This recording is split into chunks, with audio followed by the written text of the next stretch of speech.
எனக்கு எதுக்கு சொல்ல மாட்டேங்கிற? அது சின்ன வயசுல இருந்தே நீயும் நானும் ஒன்னாவே இருந்தோமா, ஒன்னாவே விளையாடணுமா, ஒன்னாவே ஸ்கூலுக்கு போனோமா, அதனால நீயே புரிஞ்சிட்டு இருப்பேன்னு நினைச்சேன். ஏன் நீ சொல்லக்கூடாதா? நான் எப்படி சொல்ல முடியும்? நீ தான் சொல்லணும். சரி, நானே சொல்றேன். I love you.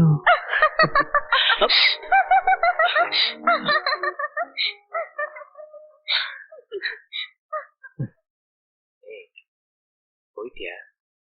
உன்ன சும்மா விட்டுரு.